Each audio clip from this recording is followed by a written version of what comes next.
Many successful herbal treatments start like this. Some doctor learns that some plant has been used by some ancient medical tradition, like ginger for headaches, and figures, hey, they've got patients with headaches, and since it's just some safe, common spice, advises one of their migraine patients to give it a try.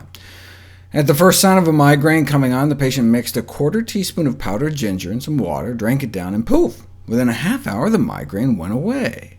And it worked every time, no side effects.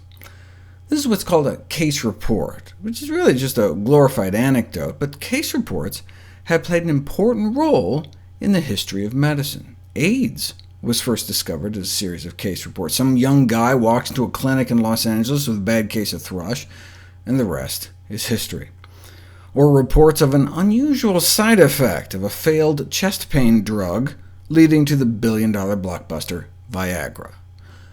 Case reports may be the lowest or weakest form of evidence, but they're often the first line of evidence. That's where everything begins. So a report like this isn't helpful in and of itself, but it can inspire researchers to put it to the test. The problem is, who's going to fund it? The market for migraine drugs is worth billions of dollars. A quarter teaspoon of powdered ginger costs about a penny. So who'd fund a study pitting ginger versus the leading migraine drug? No one. Until now. A double-blinded, randomized, controlled clinical trial comparing the efficacy of ginger to sumatriptan, also known as Imitrex, one of the top-selling billion-dollar drugs in the world, in the treatment of migraine headaches. They tried using just 1/8 of a teaspoon of powdered ginger versus a good dose of the drug, and they both worked just as well, just as fast. Most started out in moderate or severe pain before, but after the drug or ginger ended up mild or pain-free.